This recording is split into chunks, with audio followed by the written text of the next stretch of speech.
Imagine this. You've just crossed the stage, diploma in hand, the culmination of years of late nights, endless studying, and sacrifices that felt like they might break you. The crowd cheers, but as you scan the faces, searching for the ones who should be beaming with pride, they're nowhere to be found. Your heart sinks. That's exactly what happened to me on my graduation day. I stood there, cap and gown fluttering in the breeze, feeling a mix of triumph and confusion. Where was my family? The people who raised me, who claimed to love me unconditionally? They had promised to be there front row with balloons and cheers. But as the ceremony wrapped up and friends hugged their parents, I was left alone, dialing numbers that went straight to voicemail. Little did I know, this was just the beginning of a betrayal that would shatter my world and force me to fight back in ways I never imagined. What could possibly make a family skip such a milestone? And how far would I go to make them regret it? Stick around, because this story of skipped celebrations and sudden appearances will leave you questioning who you can really trust. As I walked off that stage, the weight of the moment hit me hard. I'd worked 2 jobs through college, scraping by on ramen and coffee, all while maintaining a 3.8 GPA. My degree in business administration wasn't just a piece of paper. It was my ticket out of the cycle of struggle my family had been stuck in for generations. Mom, Dad, my 2 older brothers, they all knew how much this meant to me. We'd talked about it for months. "We'll throw the biggest party," Mom had said, her eyes lighting up over dinner one night. Dad nodded, promising to grill his famous burgers. My brothers, Jake and Mike, even joked about bringing embarrassing childhood photos to share. I believed them. Why wouldn't I? Family is supposed to be there for the big moments, right? But as the afternoon turned to evening and I sat in my empty apartment, staring at the untouched cake I'd bought myself, doubt crept in. Maybe there was an emergency. Maybe traffic was bad. I texted, called, left messages. Nothing. Hours passed, and the silence grew louder than any applause. That night, I cried myself to sleep, feeling more alone than ever.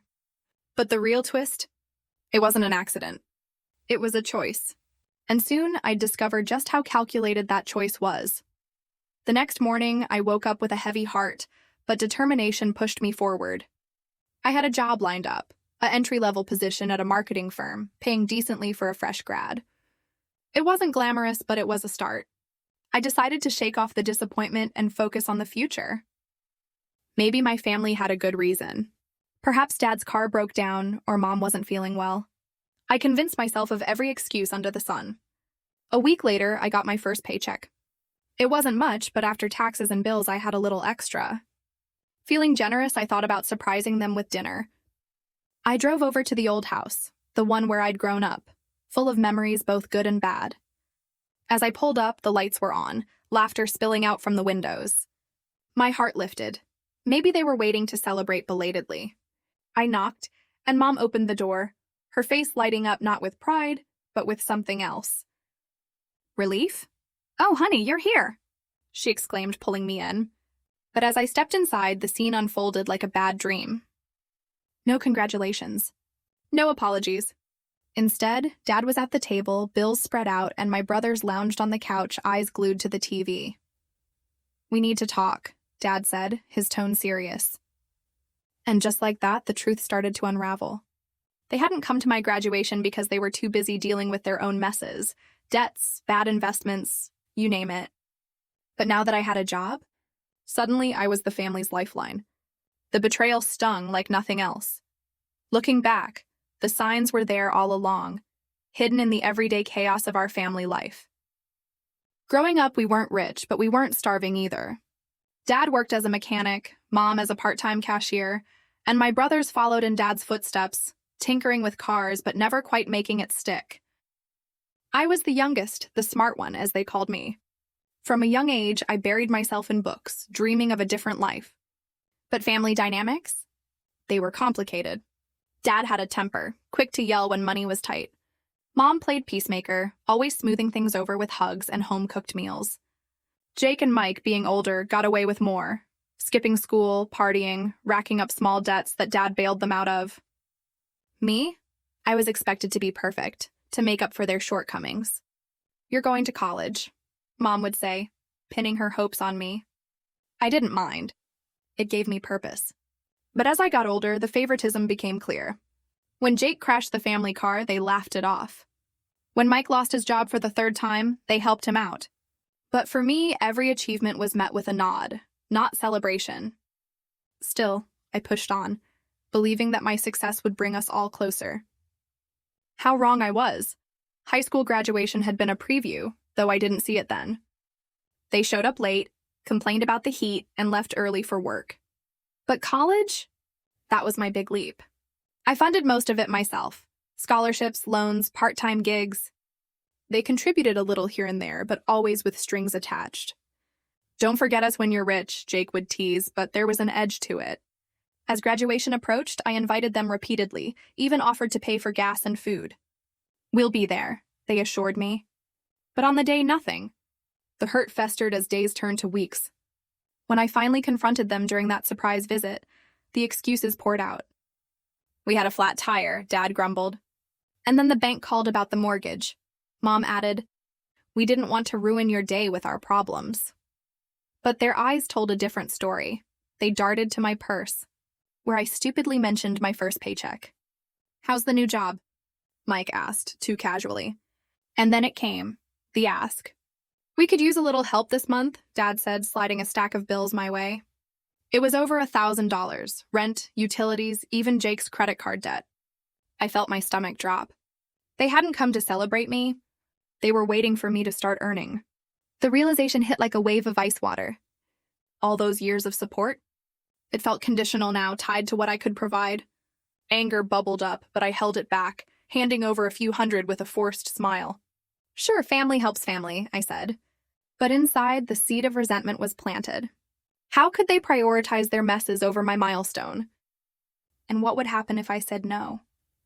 As I drove home that night, tears blurring the road, I replayed every family gathering in my mind.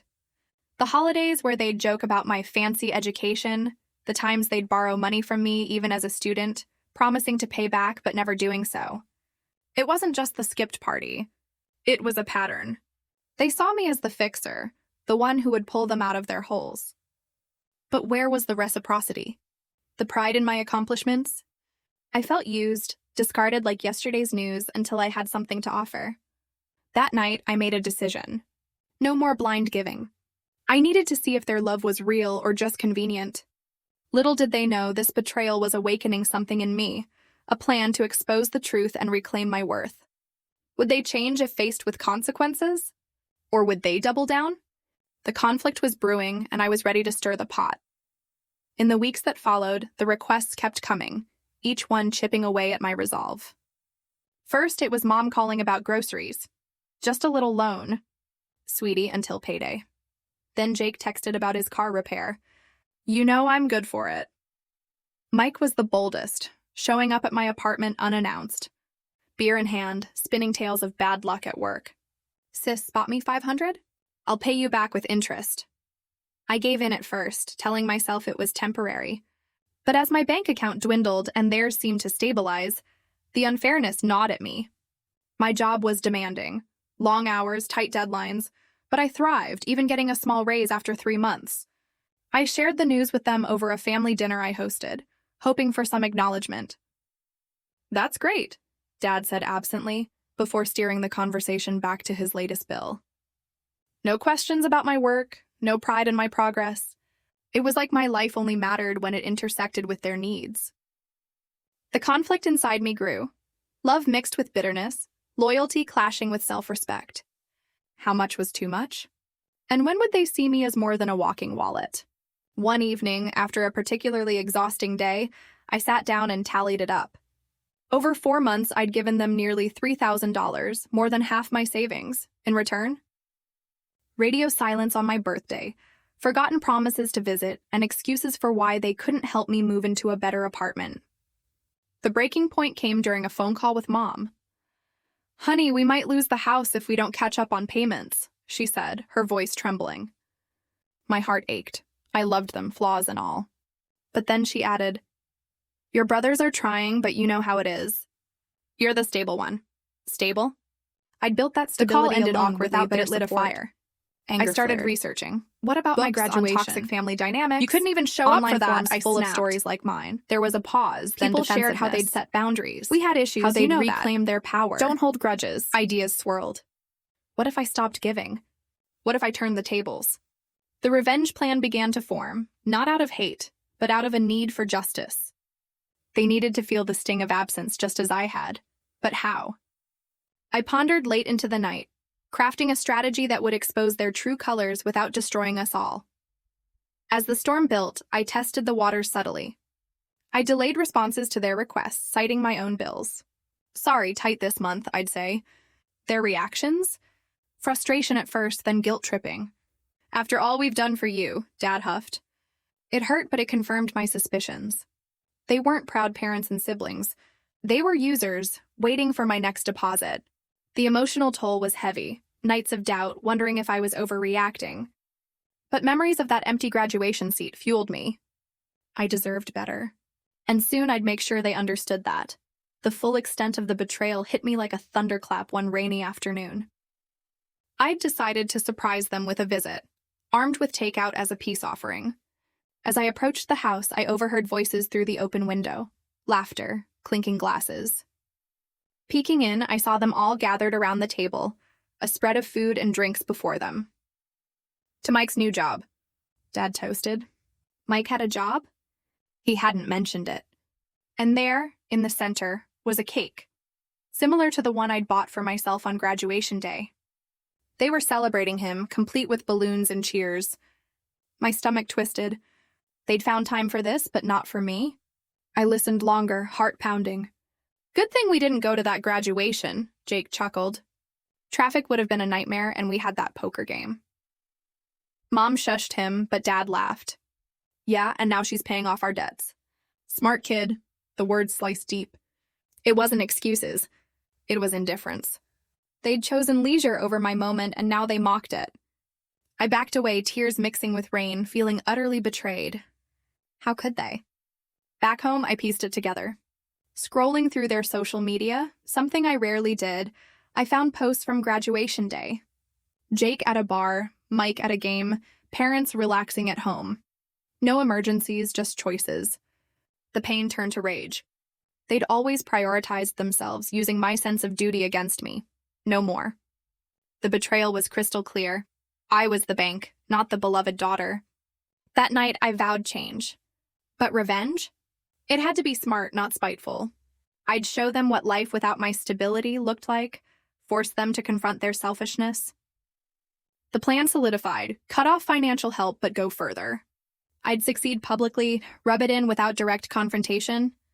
Invite them to my successes, but on my terms. Make them beg for inclusion. It was time to flip the script. The emotional wreckage was intense. Sadness for the family I thought I had, anger at their deceit. But from the ashes, resolve rose. They showed up for paychecks? Fine. I'd make sure the next paycheck came with a lesson. With the betrayal fresh, I dove into planning my revenge. Not to harm, but to awaken them. First, I set boundaries. No more loans. When the next request came, Dad's emergency car fix, I said no. I need to focus on my own life, I told him calmly. The backlash was swift. Calls, texts, guilt trips. You're abandoning us? Mom cried. It hurt, but I held firm. Next, I focused on my career. I networked, took extra projects, and within 6 months, landed a promotion. Better pay, better title. I shared it on social media, tagging them subtly. Grateful for this new chapter, I posted, with photos of my new office. Their likes came, but no calls. Good, they were watching. The core of the plan, a family reunion on my terms. I'd host a party for my promotion, inviting them with a twist. Come celebrate with me, the invite read, but let's talk about the past too. I knew they'd come, smelling opportunity. Meanwhile, I saved aggressively, paid off my loans, even started a side hustle in freelance marketing. Success became my weapon. I'd expose their patterns at the party, calmly recount the skipped graduation, the constant asks. Not to yell, but to reflect. I love you, but this has to change, I'd say. If they dismissed it, I'd walk away, cutting contact until they proved change. Cliffhanger. Would they show remorse or double down? The plan was risky but necessary. Justice meant balance, and I was tipping the scales. As I prepared, doubt crept in. Was I too harsh? But remembering their laughter at my expense strengthened me. Revenge wasn't destruction. It was revelation. The day of the promotion party arrived, tension thick in the air.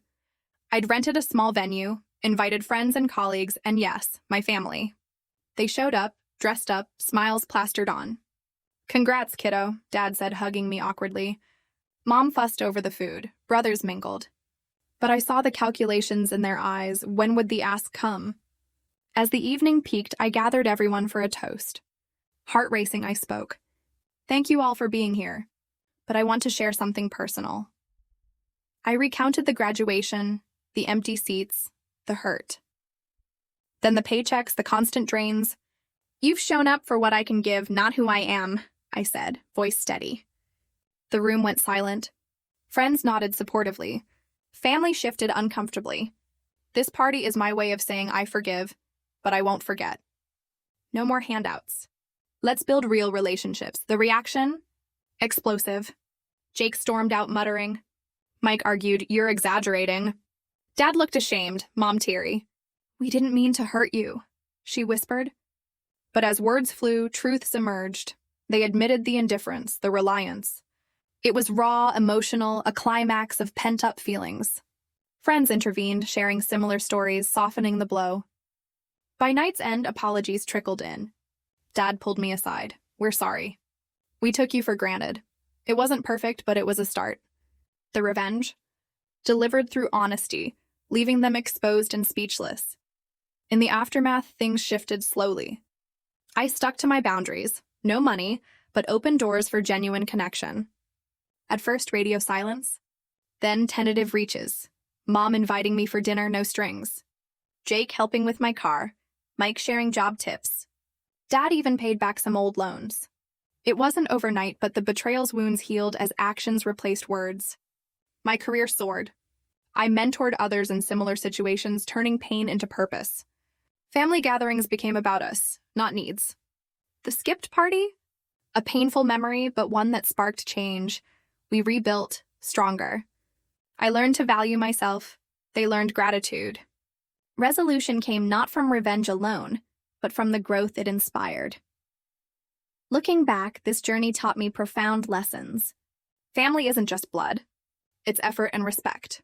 Betrayal hurts, but it can reveal truths that lead to better bonds. Revenge, when done right, isn't about destruction. It's about justice and self-worth. If you're facing similar pains, remember, set boundaries, seek your success, and demand the love you deserve. In the end, true connections withstand the storms, emerging brighter.